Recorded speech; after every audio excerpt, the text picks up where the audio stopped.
So it's been a while since I did any update, and I've only ever made one video for this series, so figured I'd give you guys an update. I like 3 subscribers.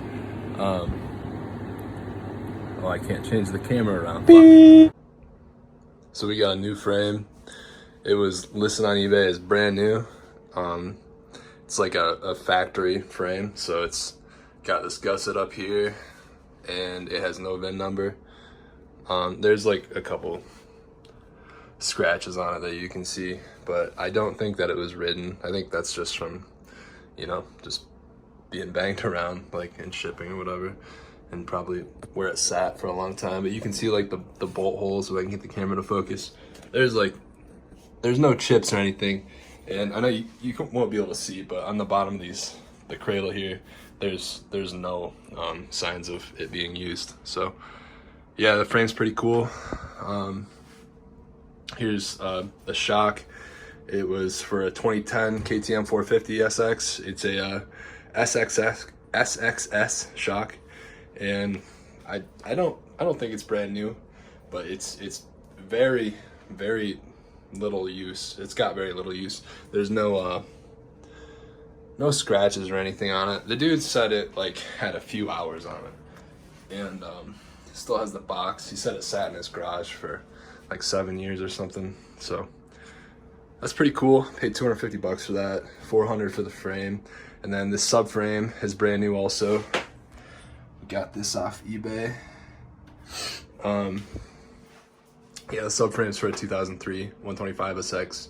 In 2003, the 125 SX was the only full-size bike to still have the 3-piece rear end. The 2 separate number plates and the fender are all different pieces, as opposed to like the 200, 250, and everything bigger than that. They all got the single piece plastic rear end. Here's a cylinder. As you can see, looks pretty nice. I mean, anyone can blast a cylinder and make it look like that, but Millennium, so I always send my stuff to Millennium Technologies.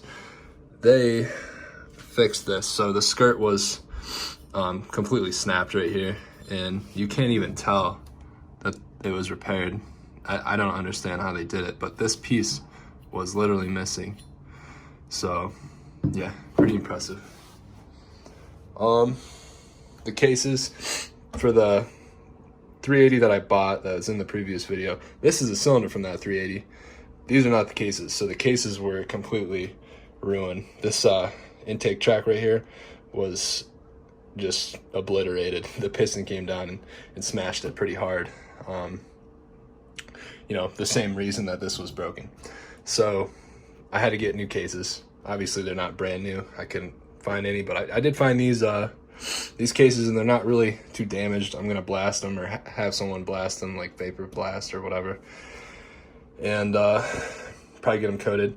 But they're 99s, so that's what I wanted. So the 98 and 99 both have larger volume on the intake tracks than or reed track, whatever you want to call this.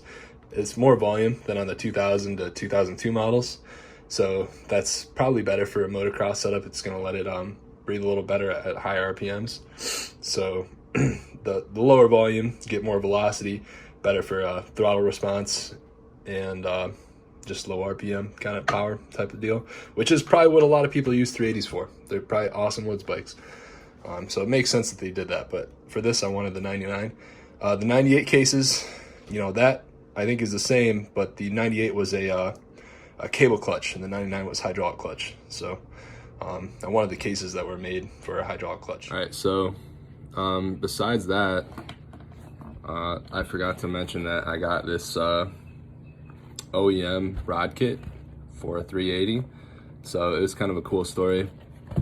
My girlfriend is rad tech, right? So she takes x-rays, and she had to go take a like a test to get certified to do that, and it was like 3 hours away. So I went with her, and while we were waiting around for the test to start, I found a KTM dealer that was pretty close by to where we were at. And so we went there, and I had been looking for a rod kit for a while because I wanted a OEM one. You know, I'm sure that you know, the aftermarket ones are okay. I see a lot of people running those, but I wanted to do mostly OEM parts. And we found this little like tiny KTM shop, and the lady said they'd been open like since the 70s nonstop, and they had like old parts, because I was asking about it. She's like, well, let me look it up. And she looked it up and she had this kit. So it was like 400 some bucks for just this rod kit, but it was rare to find, so I definitely had to pick that up. It's kind of, you know, what are the odds that they had that where we were at, so that was cool.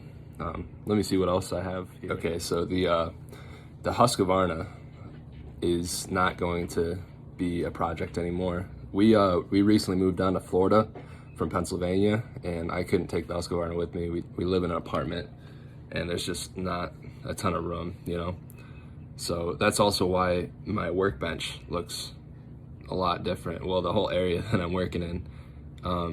So yeah, I just built this workbench, and it's in my in my apartment in the spare room. So yeah. Anyway, we moved down to Florida, and I couldn't take the Husky with me, so I'm gonna try to still use those 52mm forks.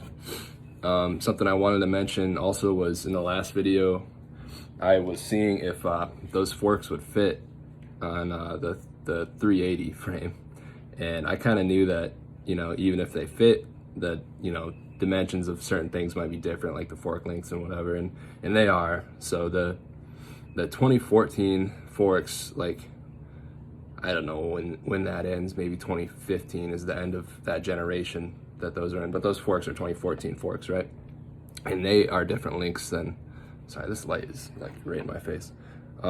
They are different lengths than the 2017 up forks, and yeah, I basically had to have them lengthened, and Solid Performance did that, but I don't know if they're probably not the right length for this frame. It's, you know, 2005 to 2007 style frame, so we'll see if I can get that sorted out, and if I can't, I'll probably just sell the forks and try to find different 52mm forks that are meant for this. Also, you probably have noticed that the cases don't really line up in the frame with the engine mounts. I don't really know what I'm gonna do about that yet. I could get newer cases and just, you know, have them machined to work with the 380 crank and stuff like that. But I don't want to do that. I like these 99 cases, so I also don't want to modify the frame. It's pretty cool, so I'll probably have to do one of those things, though. We'll see how that goes. And yeah, I think that's about it.